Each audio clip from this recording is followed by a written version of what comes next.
ठीक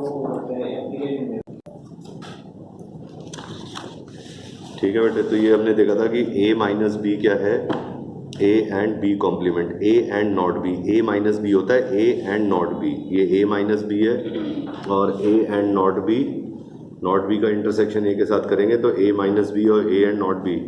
लास्ट में देखा था टू, हमें दो सेट्स को इक्वल शो करना है a is a subset of b is a subset of a के सारे एलिमेंट b में है, b के a में है। जब भी दो सेट्स इक्वल होंगे तो ए बी का सबसेट होगा, बी ए का सबसेट होगा, या जब भी ए के सारे एलिमेंट बी में है बी के ए में, तो ऐसा हो नहीं सकता कि वो इक्वल ना हो, हमेशा इक्वल होंगे बेटा।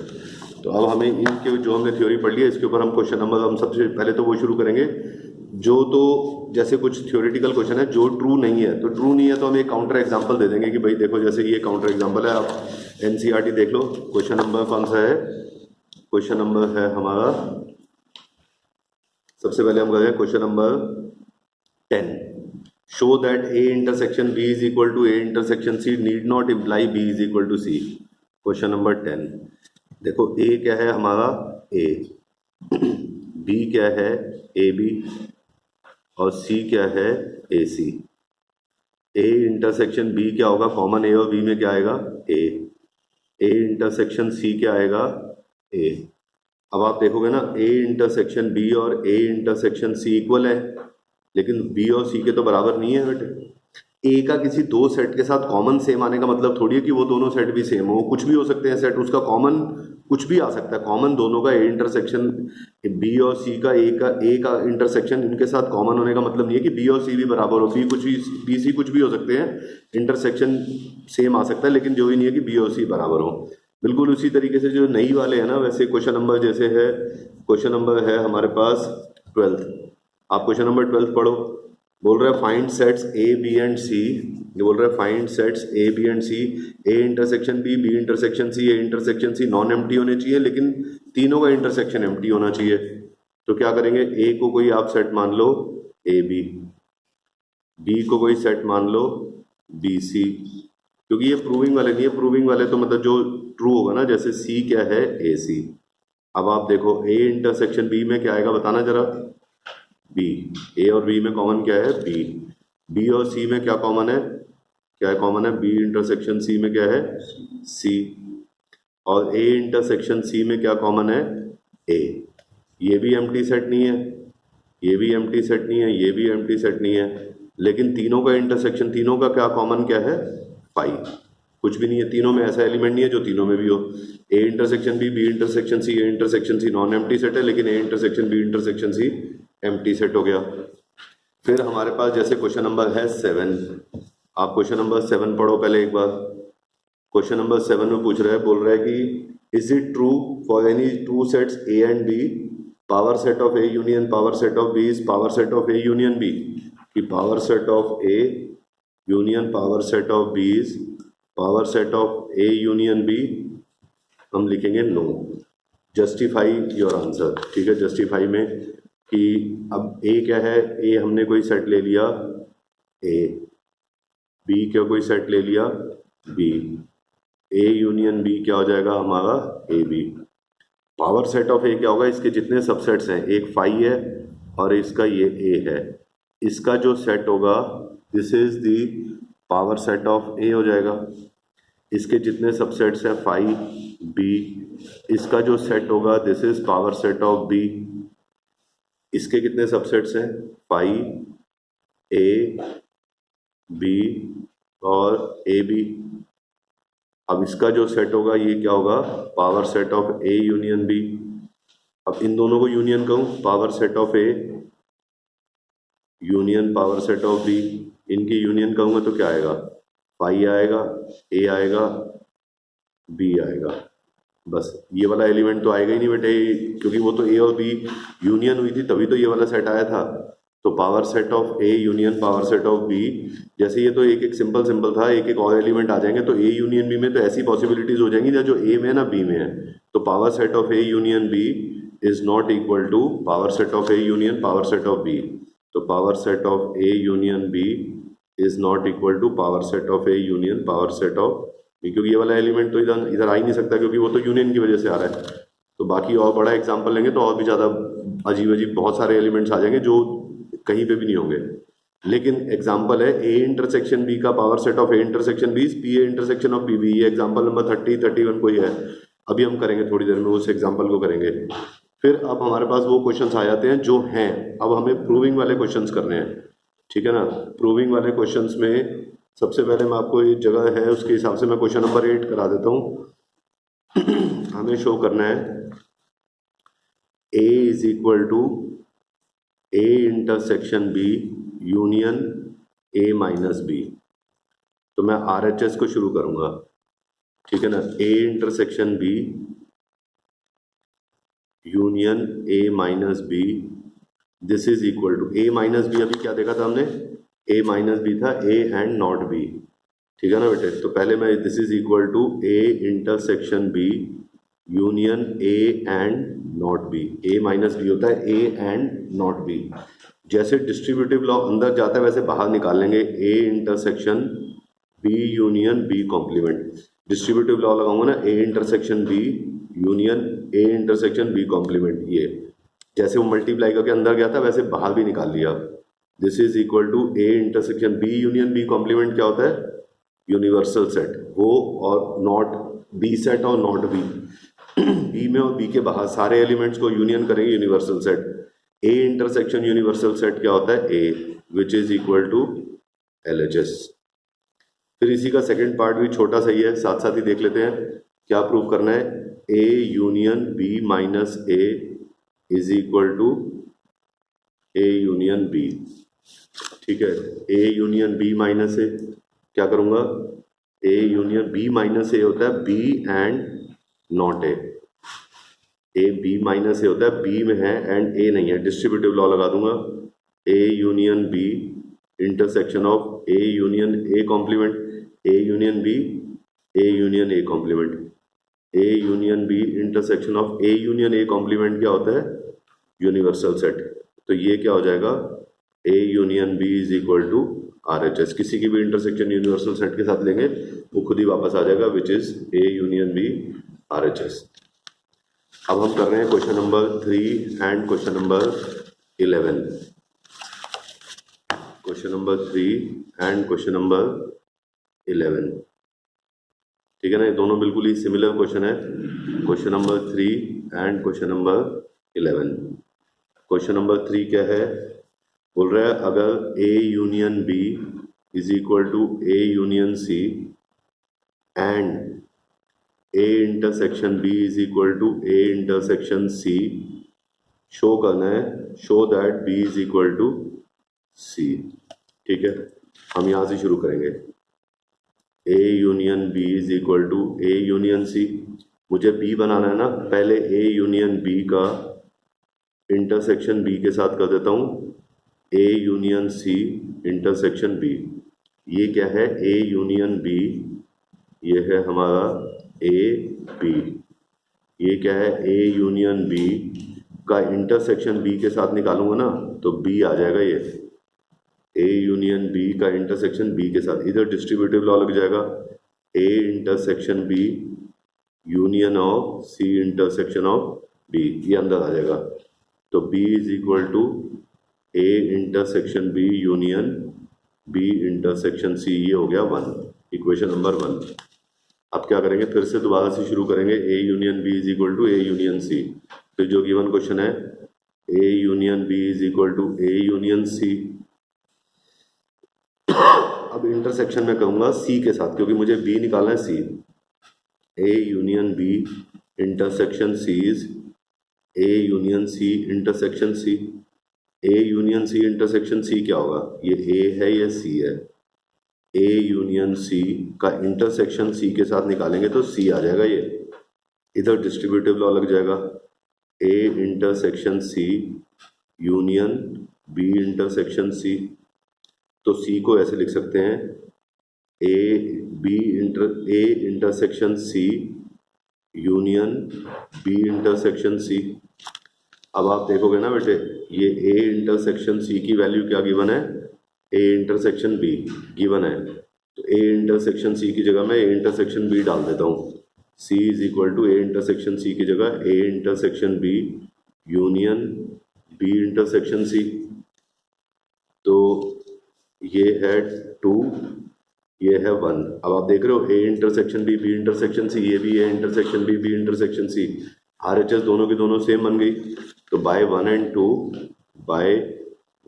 2 B is equal to C, क्योंकि दोनों के दोनों A intersection B, B intersection C, ये वाली भी A intersection B, B intersection C बन गई। ठीक है बेटे, बिल्कुल सेम है क्वेश्चन नंबर 11।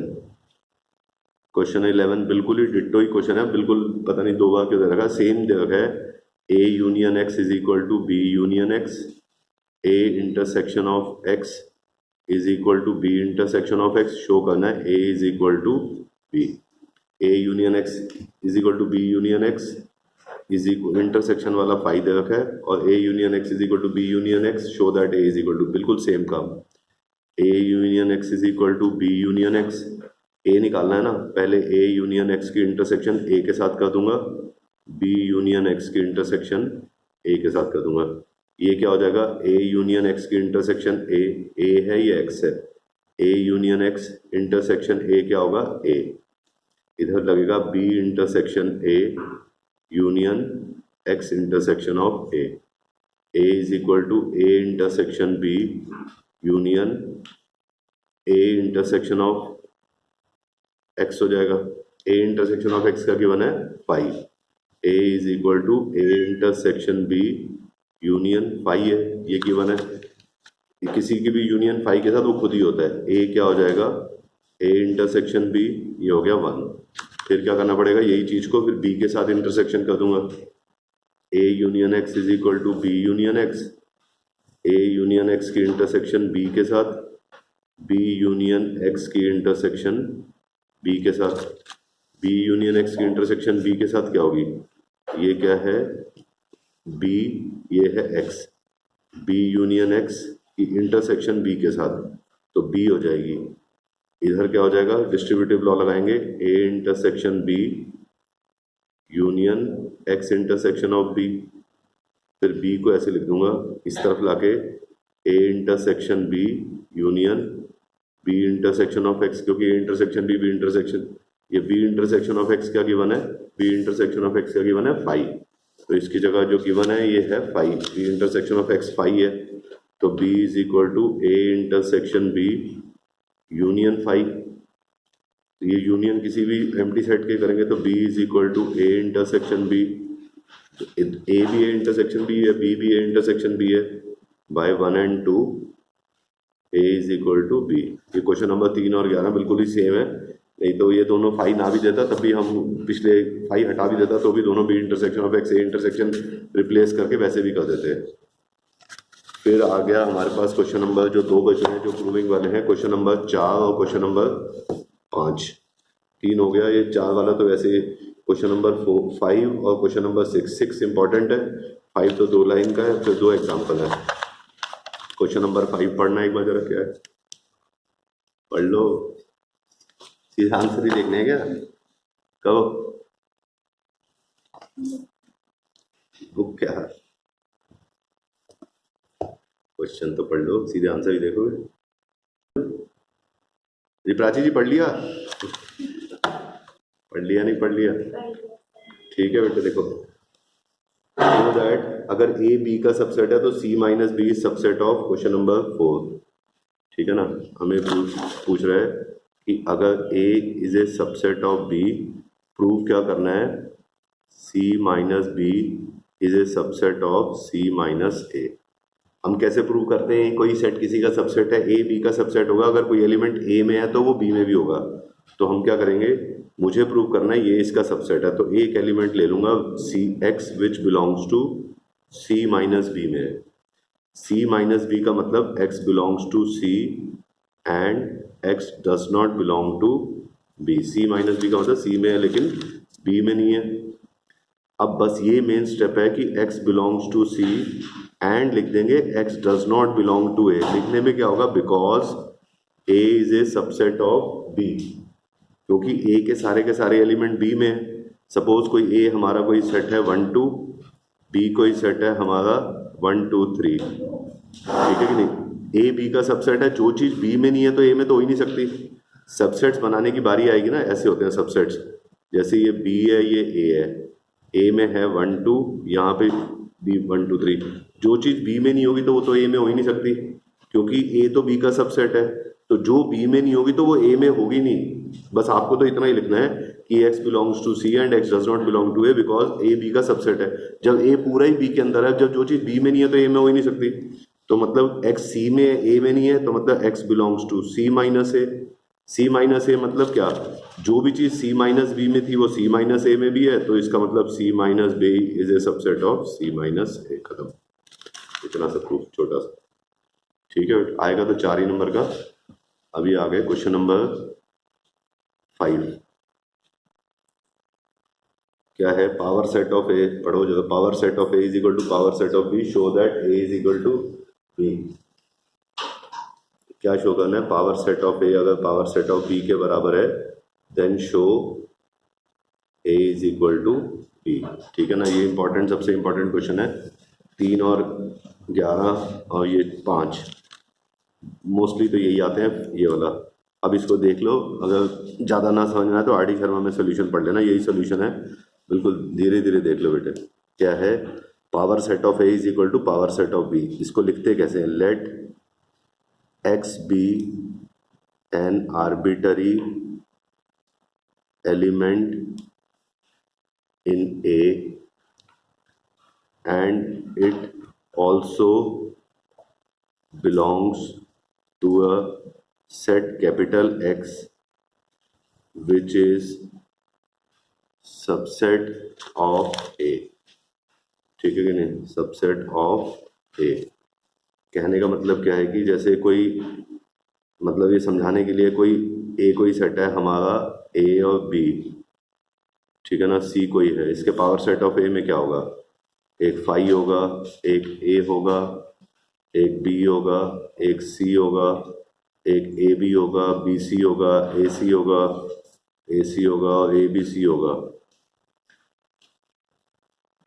मतलब कोई एक एलिमेंट है, सपोज बी, हमने कोई ऐसा एलिमेंट ले लिया जो ए में है, and it also belongs to a set capital X which is subset of A. जैसे बी है, वो इधर तो होगा ही होगा, सबसेट्स में भी तो यही एलिमेंट वो इस वाले सबसेट में भी है, इस वाले में भी है, इस वाले में भी है, इस वाले में भी है। वो जो भी एलिमेंट है, ये सब तो बस समझाने के लिए है। कोई ऐसा आर्बिटरी एलिमेंट ले लेंगे ए के अंदर, और वो किसी सबसेट के अंदर भी एलिमेंट रहेंगे ही रहेंगे, and it also belongs to a set X which is subset of A. That is, अब हम इसको कहते हैं X belongs to A and X belongs to A capital X set है where X is a subset of A, ठीक है। अगर x ए का सबसेट है, इसका मतलब x बिलोंग करेगा पावर सेट ऑफ ए के अंदर। अगर a का सबसेट है तो उसके पावर सेट में बिलोंग करेगा, पावर सेट के अंदर बिलोंग करेगा तो b के भी पावर सेट के अंदर बिलोंग करेगा, क्योंकि power set of a is equal to given है, power set of a is equal to power set of b given है, तो b के भी पावर सेट में होगा। अगर b के पावर सेट में है तो मतलब वो उसका भी सबसेट है, b का भी सबसेट है। तो अगर x b का सबसेट है तो जो भी एलिमेंट x में है वो सारे के सारे बी में बिलोंग करेंगे। तो जो भी एलिमेंट ए में है वो बी में है, तो एंड में क्या प्रूव हो गया कि A is a subset of B, क्योंकि ए के जितने भी एलिमेंट है सारे के सारे बी में प्रूव हो गए, A is a subset of B. बस यही काम, इसको उल्टा लिखेंगे वाई में, और बी के सारे एलिमेंट ए में ले आएंगे। बिल्कुल सेम चीज लिखनी है दोबारा से, let Y be an arbitrary element in B and it also belongs to a set capital Y which is subset of B। कोई एक ऐसा एलिमेंट मान लेंगे जो B में है और किसी सबसेट के अंदर है, that is Y belongs to B and Y belongs to capital Y where ये कैपिटल वाई जो है बी का सबसेट है। यह सारे सबसेट्स में ना आप इसको ऐसे लगा दो, सबसेट में पूरा, उन्हें तो प्रॉपर सबसेट बन रहे हैं, आप इसको सबसेट प्रॉपर ही लिखे जाओ। Y is a subset of B, this implies Y belongs to power set of B. Small Y capital Y subset belong, कहीं एक भी जगह गलती होगी तो जीरो हो जाना। ये वाई है, बिलोंग करेगा पावर सेट में, मतलब y belongs to power set of a, क्योंकि power set of a is equal to power set of b given है। अगर y उसके पावर सेट में है a के, तो y a का सबसेट है। y तो जो भी एलिमेंट y के अंदर होंगे वो a के अंदर होंगे, तो अब ये small y belongs to a हो जाएगा। तो जो भी एलिमेंट b में था वो a में भी हो गया, तो b is a subset of a। ये पहले वाला a is a subset of b by 1 and 2, a is equal to b। हो गया, गुड क्वेश्चन कंप्लीट। अब बचे लास्ट के दो, एग्जाम्पल नंबर 30 और एग्जाम्पल नंबर 31। बस इसके बाद अब स्कूल्स के लिए तो लगभग तैयारी हो जाएगी। बाकी आर डी शर्मा में एक दो क्वेश्चन है वो आते यही हैं। ऐसे तो फिर जितने मर्जी कर लो, इतने सीख जाओगे तो फिर आप फिर आर डी शर्मा के भी सोल्यूशन देख देख के पढ़ के अपने आप समझ जाओगे। कोई नया क्वेश्चन भी आएगा, डी मॉर्गन्स लॉ एक बार और कर लेना उसका प्रूफ, नहीं तो फिर मत बोलना कि पेपर में कहीं आ गया।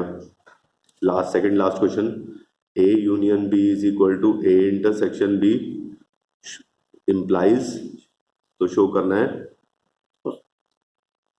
ए इज इक्वल टू बी। ये पहले वाले क्वेश्चन में कुछ पूछना है, ये ठीक है, समझ में आ गया? ठीक। अब मुझे शो करना है A union B A intersection B है। कैसे शो करूं? मैं एक एलिमेंट ले लूंगा ए के अंदर, मुझे शो करना है ए बी के अंदर, A is equal to B. कोई एलिमेंट ए में है, इधर देखो, तो x belongs to A union B में होगा कि नहीं होगा? जैसे ए में कोई एलिमेंट है 1, बी कुछ भी है, यहाँ कुछ भी है, जब ए यूनियन बी करूंगा 1 तो रहेगा ही ना, बाकी जो बी के आने आ जाएंगे, नहीं होंगे तो नहीं आएंगे। जो भी एलिमेंट ए में है वो ए यूनियन बी में होगा ही होगा।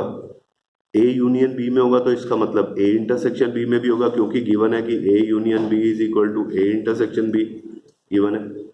ए इंटरसेक्शन बी में है मतलब ए में है and x belongs to A and x belongs to B. x B में है इसका मतलब x बिलोंग्स टू बी, तो जो भी a में है वो b में भी है, तो a is a subset of b। फिर वो उल्टा शुरू कर देंगे, कोई y एलिमेंट ले लेंगे b में, this implies y belongs to a union b। जो b में होगा किसी के साथ यूनियन करेंगे, b वाले तो आएंगे ही आएंगे, बाहर तो चले ही नहीं आएंगे। b में भी है, a यूनियन b में है, तो इसका मतलब a इंटरसेक्शन b में भी होगा, क्योंकि a union b is equal to a intersection b। Intersection का मतलब y a में भी है एंड y b में भी है। b में तो पहले ही था, मतलब कि वो a में भी है, इसका मतलब y बिलोंग्स टू a। तो जो भी b में भी है a में भी है, तो इसका मतलब b is a subset of a। ये 1 ये 2 by 1 and 2 a is equal to b। Last power set of एक डी मॉर्गन्स लॉ, जो देख लेना बेटे, आर डी शर्मा में पढ़ लेना, फिर बाद में मत बोलना कि सब करवाने के बाद पता चले डी मॉर्गन्स लॉ ही आ गया। ये पहले कर चुके थे कि question number example number 31, power set of A intersection B is power set of A intersection power set of B. अब ये पावर सेट के अंदर जो एलिमेंट्स होते हैं सबसेट्स होते हैं, यहाँ ध्यान रखना, capital X small X belongs to कहाँ पे सबसेट है। ये पावर सेट के अंदर जो एलिमेंट्स है नंबर्स नहीं है, वो सेट्स हैं। तो मुझे ये प्रूव करना है कि ये इसका इक्वल है पावर सेट। एक एक्स एलिमेंट ले लूंगा which belongs to power set of A intersection B. कोई एक एलिमेंट ले लूंगा जो power set of A intersection B में है। अगर ए इंटरसेक्शन बी के पावर सेट में है तो X is a subset of A intersection B. अगर उसके पावर सेट में मतलब सबसेट है, तो वो ए इंटरसेक्शन बी के कॉमन एलिमेंट्स का सबसेट है, तो वो जो एलिमेंट है ए में भी होंगे वो बी में भी होंगे। X is a subset of A and X is a subset of B. A और बी के कॉमन एलिमेंट्स का सबसेट है, तो वो एलिमेंट तो ए में भी है बी में भी है, तो वो जो सेट होगा एक्स वो ए का भी सबसेट होगा बी का भी होगा। इसका मतलब एक्स ए का सबसेट है, X belongs to power set of A and X belongs to power set of B. अगर वो दोनों का सबसेट है तो दोनों के पावर सेट में होगा। x belongs to A and x belongs to b का मतलब होता है x belongs to power set of a intersection power set of b। तो जो भी element power set of a intersection b में है वो इधर भी है, तो इसका मतलब power set of a intersection b is a subset of power set of a intersection power set of b। ये हो गया 1। अब उल्टा चलाएंगे, यहाँ पे कोई एलिमेंट ले लेंगे उसको प्रूव कर देंगे वो इधर भी है, बस इसी को उल्टा ही लिखना है। कोई y एलिमेंट ले लेंगे power set of a intersection power set of b। Intersection में मतलब y belongs to power set of A and y belongs to power set of b। अगर y पावर सेट में है तो मतलब y is a subset of a and y is a subset of b, उसके power set में है। तो अगर a का भी सबसेट है b का भी है तो y is a subset of a intersection b का तो सबसेट होगा ही होगा, जब दोनों का है तो कॉमन का भी होगा। इसका मतलब y belongs to power set of a intersection b। जब इसके सबसेट है तो इसके पावर सेट में, तो जो इसमें है वो P A intersection P B में भी है, वो पी ए इंटरसेक्शन बी में भी है, जो इधर है वो इधर भी है। तो P A intersection of P B is a subset of power set of A intersection B by 1 and 2। Power set of A intersection B is P A intersection of P B. हो गया D Morgan's law, देख लो।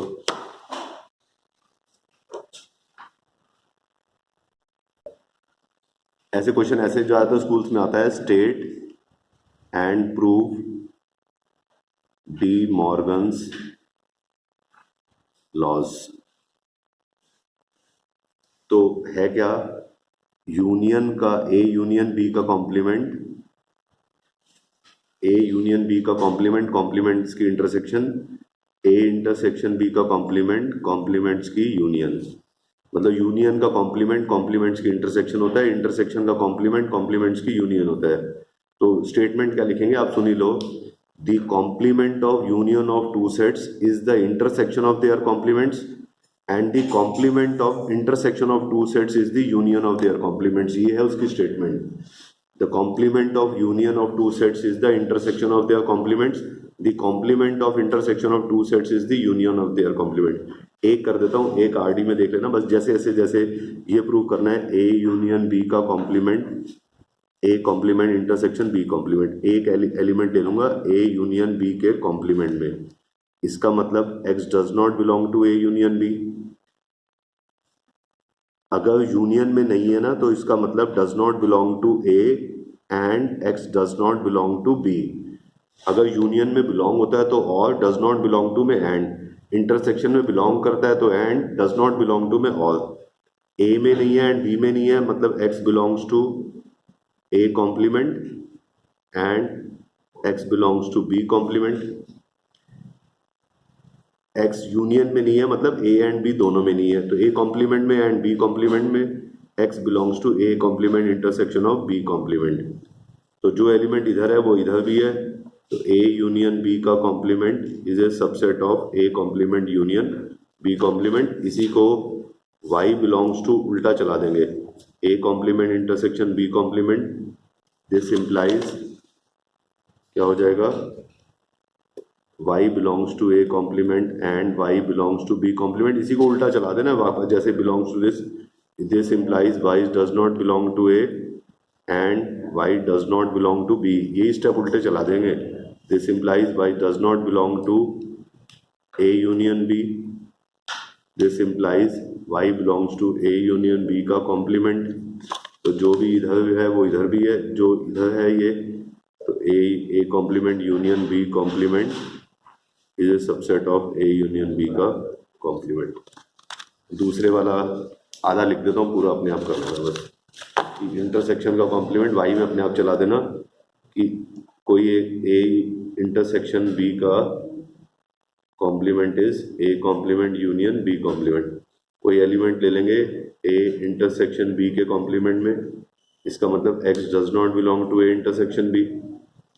Intersection का मतलब नहीं है ना, तो x does not belong to a और x does not belong to b। Theory पढ़ोगे तो समझ जाओगे, यूनियन में बिलोंग करेगा तो और, डज नॉट बिलोंग टू में एंड, इंटरसेक्शन में बिलोंग करेगा तो and, does not belong to और। तो x belongs to a complement और x belongs to b complement, तो x belongs to a complement union b complement. तो जो एलिमेंट a इंटरसेक्शन b के कॉम्प्लीमेंट में इधर भी है, तो a इंटरसेक्शन b का complement is a subset of a complement union b complement. Similarly y लेके चला देना यहाँ से उल्टा उल्टा, y belongs to a complement union b complement को चलाओगे तो ऐसे आ जाएगा, a complement union b complement is A intersection B का कॉम्प्लीमेंट